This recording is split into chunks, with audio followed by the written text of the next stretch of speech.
Good day, everyone. In this lecture, we are going to discuss about different early leadership theories. In professional nursing, leadership and management are not reserved for corporate executives or chief nursing officers.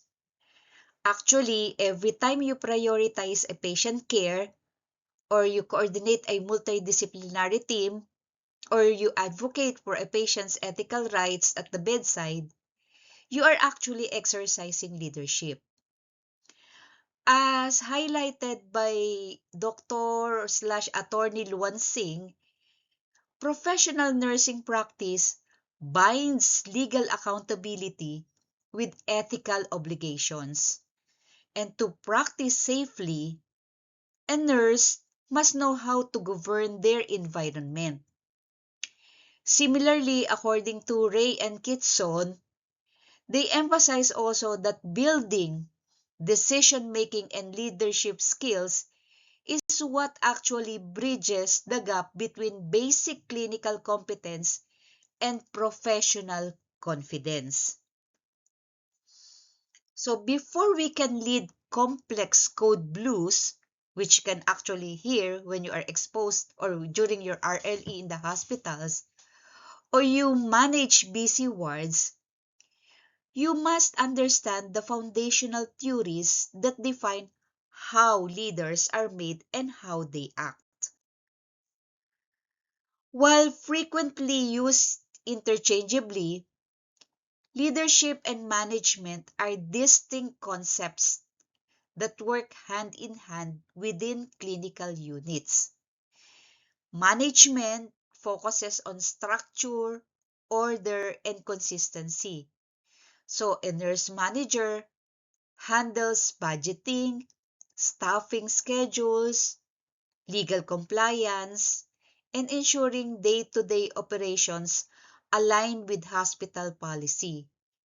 It is rooted in authority and position. On the other hand, leadership focuses on influence, vision, and human relationships. A nurse leader inspires others. They drive clinical evidence-based changes and guides colleagues or other nurses through interpersonal influence, regardless of whether they hold a formal title.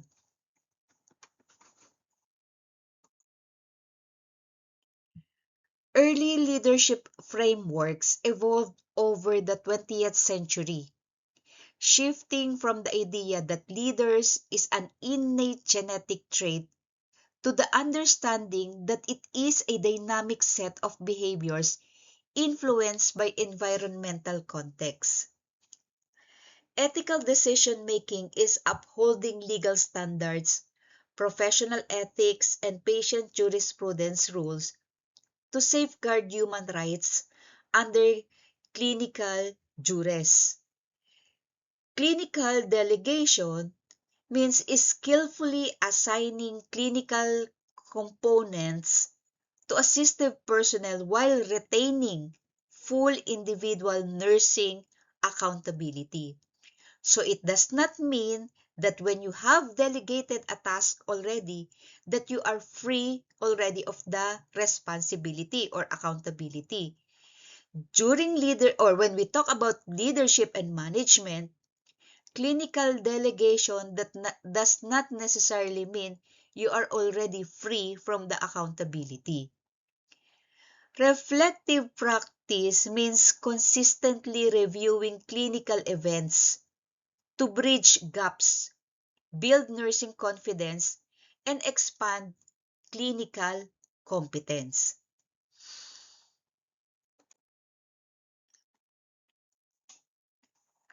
So, early models, is it true that leaders or there are certain people who are born to lead? Okay, let's talk about the great man theory or what we call the innate trait theory. Okay, it was said that during the 19th and early 20th century, approaches viewed leadership as an exclusive intrinsic phenomenon. Okay. Let's talk about the great man theory. How is great man theory defined? Okay.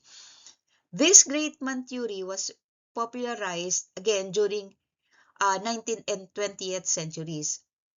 This theory assumes that leaders are born and they are not made. It also suggested that certain individuals possess inherent heroic traits. They also have the intelligence or charisma that naturally destines them to lead. Okay. This perspective is largely obsolete in modern nursing education. If leaders were strictly born, nursing schools could not train students to become clinical leaders anymore. Today, we know leadership skills can be cultivated through practice, reflection, and experience. That's why you are being exposed during your related learning experiences. Now, trait theory is actually an expansion of the great man theory.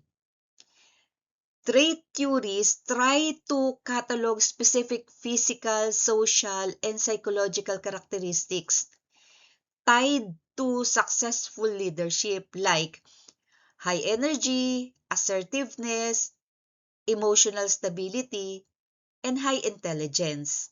Now, how can we uh, give an example on the trait theory? For example, no, a nurse who is naturally highly articulate, a nurse who is calm under pressure, and someone who displays deep empathy. Okay, we might perceive this nurse as a natural leader under this framework. However, meron siyang limitation. The limitation is that possessing these traits does not guarantee a nurse will actually lead effectively during critical clinical crisis when it occurs. Now, going to behavioral and situational models, here we are going to analyze the style dynamics, communication flow, and adapting action to patient safety requirements. Now, shifting away from the idea who a leader is, behavioral theories focus on what a leader does. These theories analyze behavioral patterns and group them into distinct leadership styles. Okay? So, here, we observe operational style. Rather than assessing genetic history, behavioral researchers studied what leaders do, and they classified exact styles based on decision making, team authority, and communication methods. So why is this vital or why is this important? Because this allows nurses to deliberately choose and adapt leadership styles based on clinical constraints. Now, let us compare behavioral styles. Let us start with autocratic or authoritative. Okay? Here, when a person uses autocratic or authoritative style, the leader maintains complete control. The leader is the one who makes decisions unilaterally and uses top-down communication. There is little to no input from subordinates. Example nito, during code blue or trauma resuscitation. Because in a highly stakes emergency, the nurse leader must give direct and non-negotiable commands to ensure swift action without debate. Everything should be accurate. Now, when we talk of democratic or participatory, the leader actively involves the team in decision making. They value collaborative input and they serve as facilitator. Okay? When does this happen? Example of this is when a unit staff meeting where the team collaboratively designs a new protocol to reduce hospital-acquired pressure ulcers on the floor. Ba, yung mga ganong situations. Now, on the other hand, laissez-faire who is permissive is a hands-off style where the leader abdicates control or eliminates control, provides minimal direction, and leaves decision-making entirely to the group. Okay? When can this happen? This can be seen during an elite research committee or a highly experienced team of nurse practitioners who work entirely autonomously and only require administrative signatures. That means they do not need or they do not require orders from their superiors because they themselves know exactly how to do things correctly and appropriately. Now, here in this slide, we are going to summarize the three critical variables that situational and contingency leaders must continuously evaluate on a clinical unit. Okay. Clinical urgency talks about how fast does a decision need to be made. Like, for example, during emergency resuscitation compared with routine shift change. Task complexity is how difficult or technically demanding is the procedure, while nursing maturity answers what is the individual staff nurse's level of competence or what we call the skills, and confidence or what we call psychological readiness.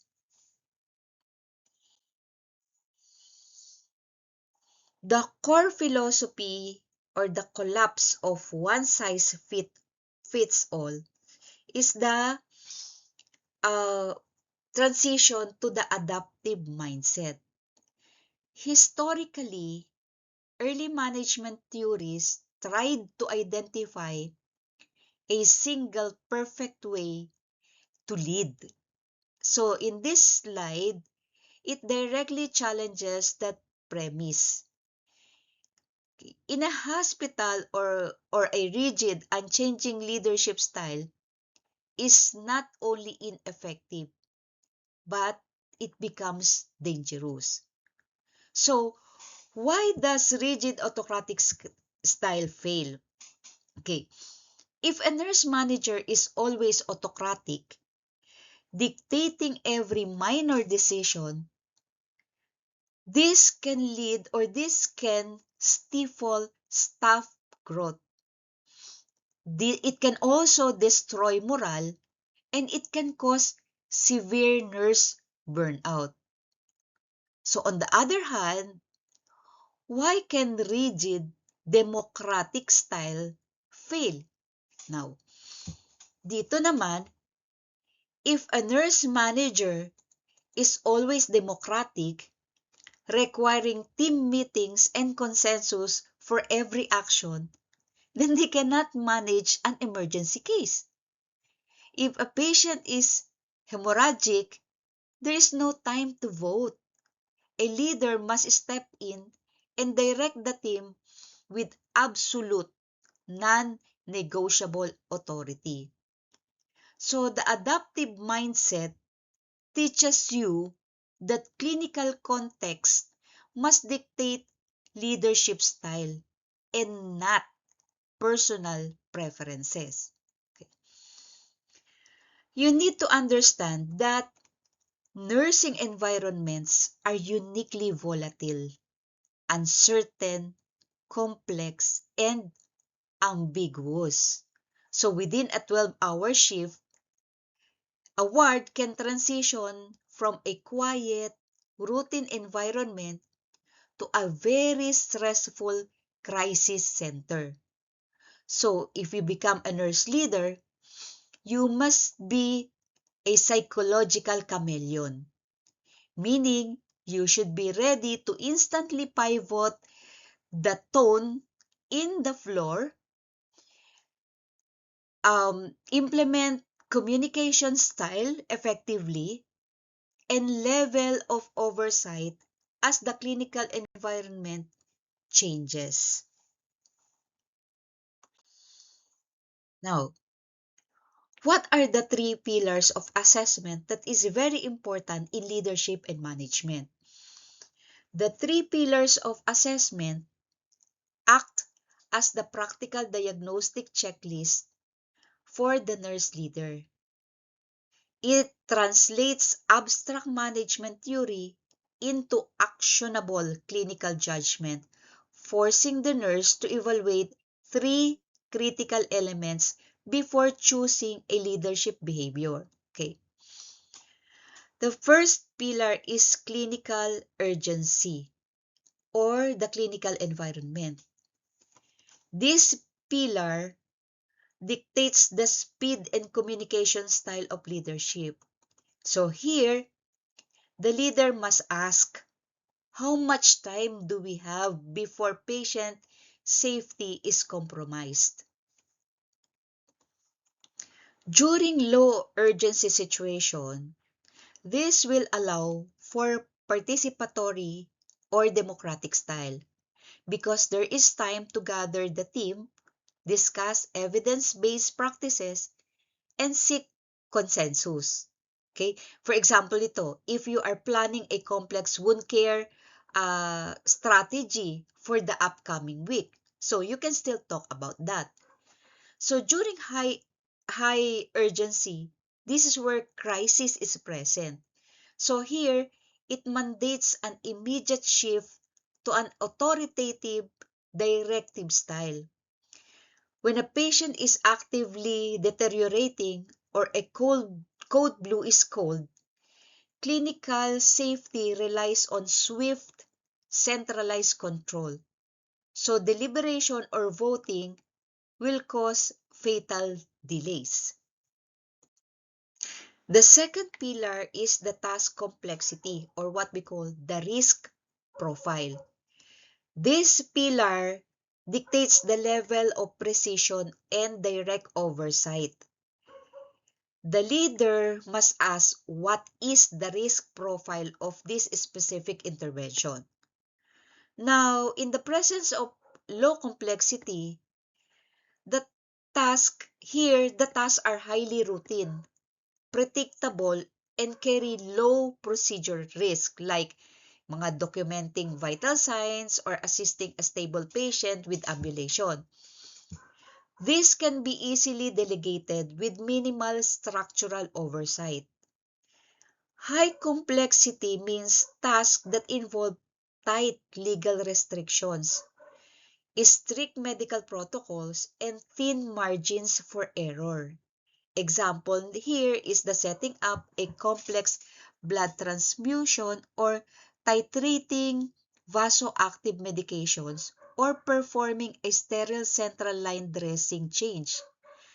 High complexity requires explicit step-by-step instructions or direct side-by-side supervision.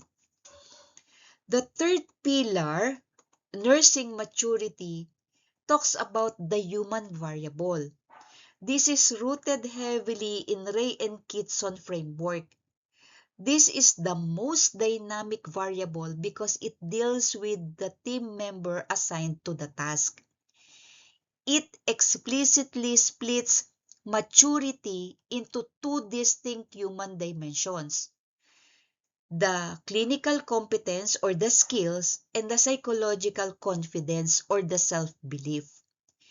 the clinical competence or the skills.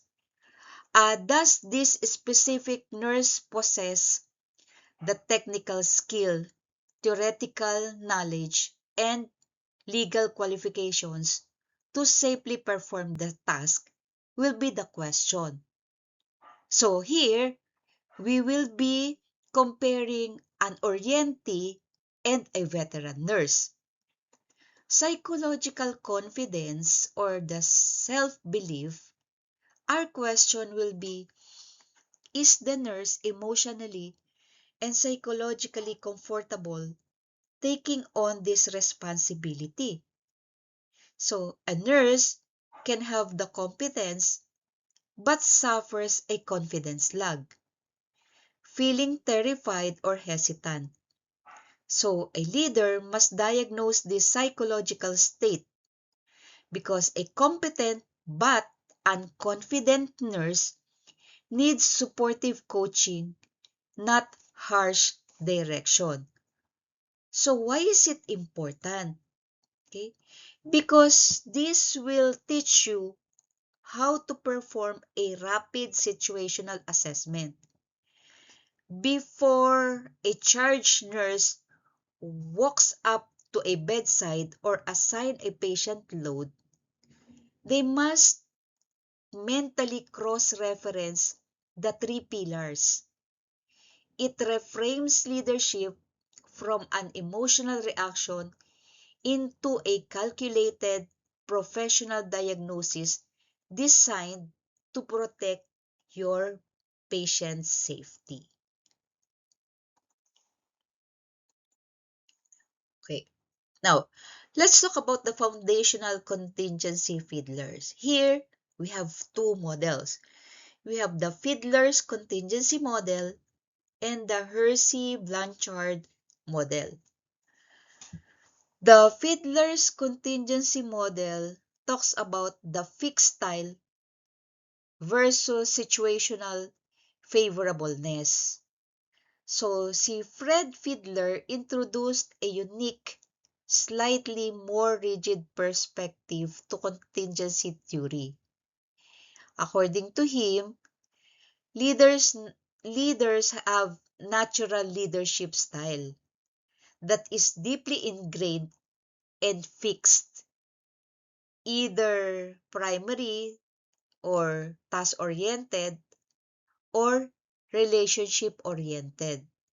So instead of expecting a leader to magically change their personality, according to him, organizations must match the right leader to the right situation or alter the situation to fit the leader. This what we call fit is determined by situational favorableness, which lies on three environmental dimensions: leader,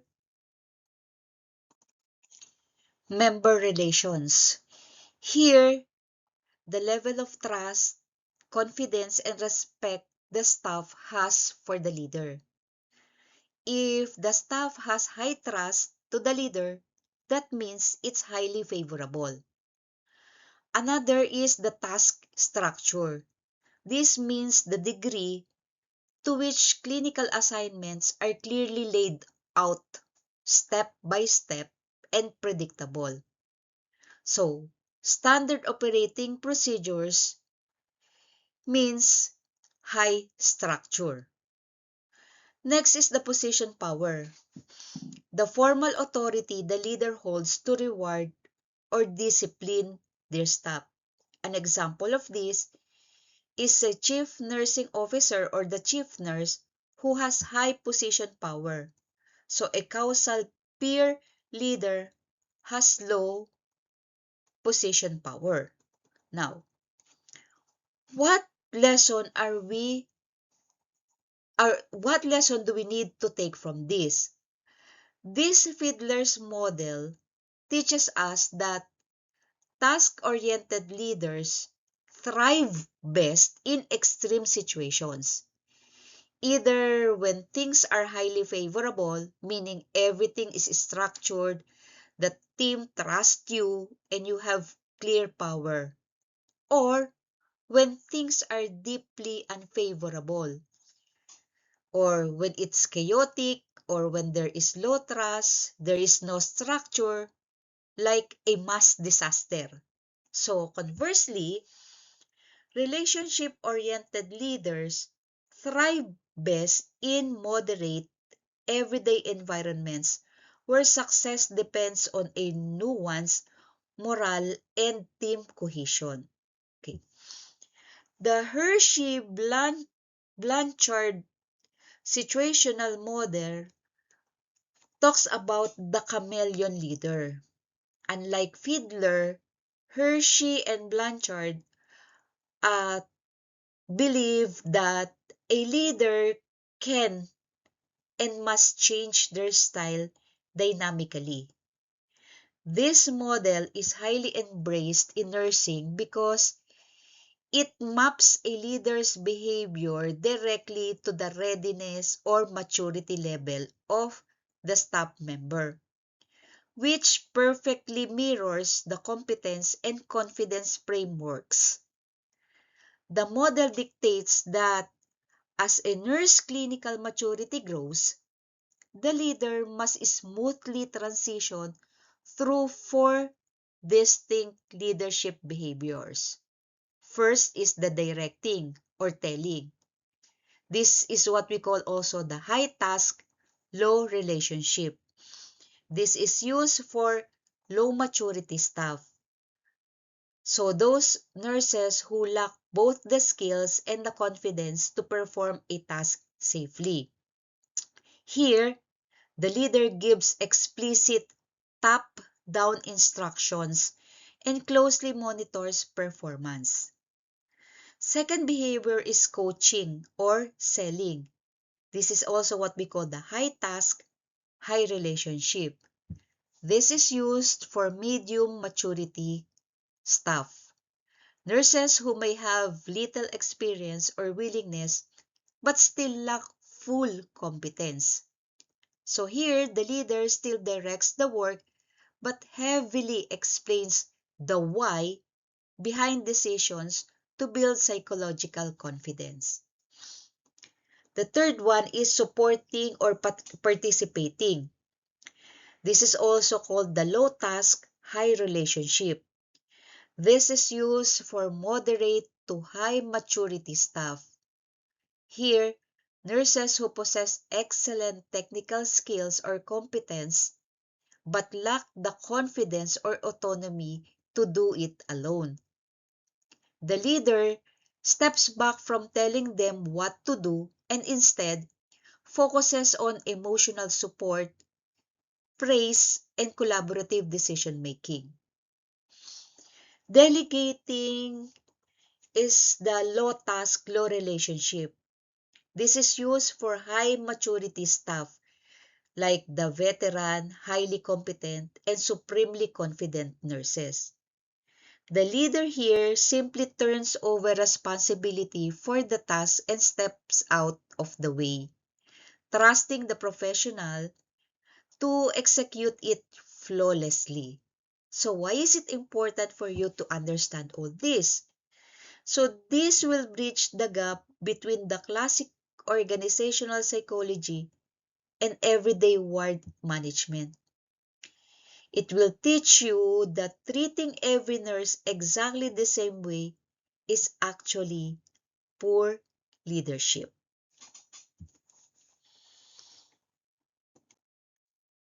Now, let's just have let's just think about it. A tale of two scenarios. The flexible shifting in action. Imagine you are a charge nurse managing a busy ward shift who must seamlessly pivot between two opposite leadership styles based on staff confidence.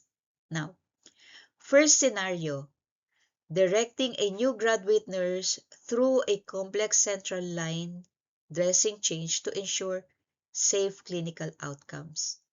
And another scenario, collaborating with the veteran ICU nurse on a minor equipment issue, delegating the decision completely. Now, if you are the leader or a manager, I want you to think about this and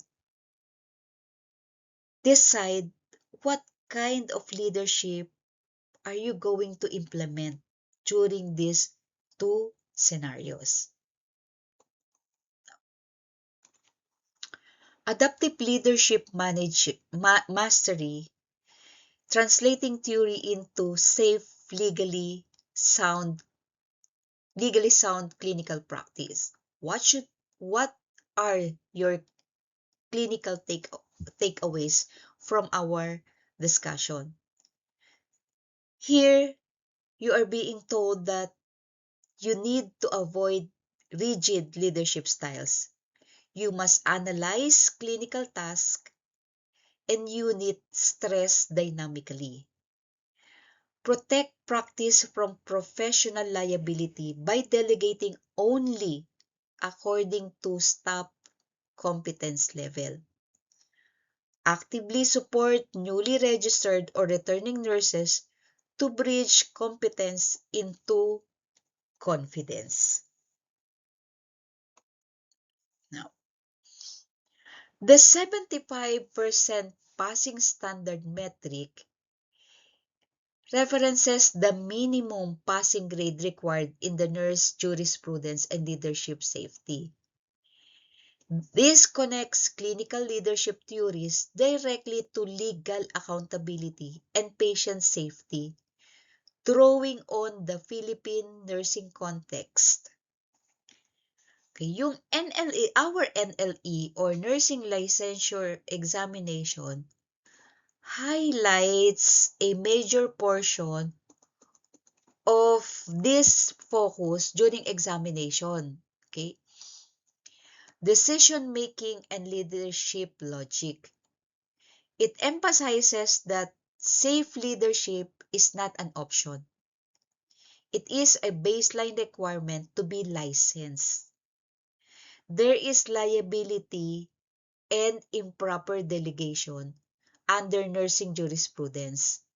When you delegate a task, you retain ultimate accountability for the outcome. So here you are being warned that failing to systematically supervise, communicate, and delegate tasks is one of the leading causes of nursing malpractice lawsuits.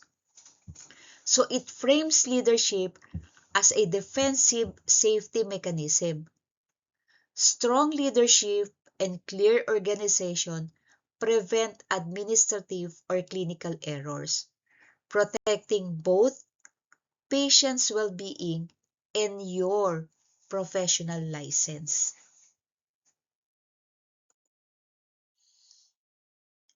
So this is a slide about professional re-entry milestone used a trend-based area chart to explain the psychological and clinical journey of a nurse entering or re-entering professional practice. It is actually based on the research of Ray and Kitson regarding the relationship between skill and self-belief. Okay. So, take a good look at the competence curve. This competence curve represents a nurse's actual clinical ability, knowledge, and technical skills. This curve rises steadily from month 1 to year 1 as a result of hands-on practice training and clinical orientation. On the other hand, the confidence curve represents the nurse's psychological self-efficacy, their trust in their own judgment, and their comfort in making independent decisions. The confidence lag, okay, so here visually the slide shows that the confidence curve starts lower and lags slightly behind the competence curve. This illustrates a common clinical phenomenon. or common clinical experience, where nurses often become competent at a task before they feel confident doing it. Even when a student or you or returning nurse has the theoretical knowledge and physical skills to perform safe care, anxiety and self-doubt can still happen. So, by the end of the first year, the two curves will now converge. This emphasizes that consistent, safe clinical practice can develop competence and is the direct foundation required to eventually build genuine, lasting professional assurance or confidence. So why will this matter to you as students?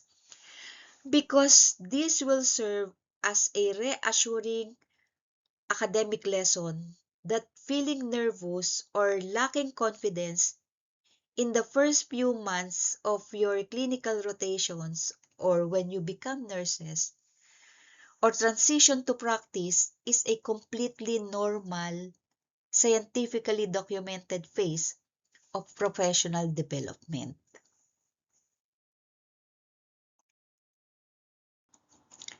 Let's talk about nurse as a change agent.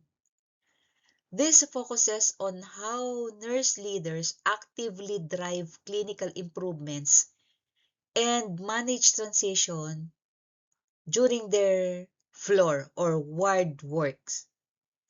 This slide uses Kurt Lewin's classic three-step change model, which is a cornerstone of nursing management literature. A nurse or a change agent is anyone who leads, facilitates, or champions change within an organization.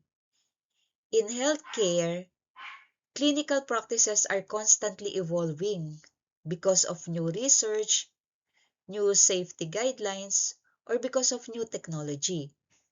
So if you become a nurse leader, you do not just follow old routines. You need to actively identify outdated or unsafe practices and work to implement modernized and evidence-based solutions. Now, Kurt Lewin's three-step change model uh, believed that to make the change successful and permanent, it proposed a structured three-stage journey. So, in a busy ward or clinical floor, change is often met with resistance, which is why these steps are very important. The first step is the unfreezing or preparing for change. This step is about breaking down the status quo and creating readiness for change. So before you can introduce a new method, you must help the team realize that the current way of doing things is flawed or is already obsolete, inefficient, or unsafe. Okay. So, anong example nitong situations? Okay, let's talk about some basic clinical example. A church nurse noticed an upstick in patient falls during shift handovers or during shift turnover. So the nurse gathers data and meets with the staff to show them how the current verbal handover method is letting critical safety details slip through the cracks, convincing them that change is already necessary. Otherwise, the problem may or might repeatedly happen. Now, the next step is moving or changing. So here, there is the implementation of the change. This is the active transition phase where the new standard or tool or behavior will be introduced. This will involve heavy communication, trial and error, training, and guiding the staff through the initial discomfort of learning a new routine. And then the third one is the refreezing or solidifying the change.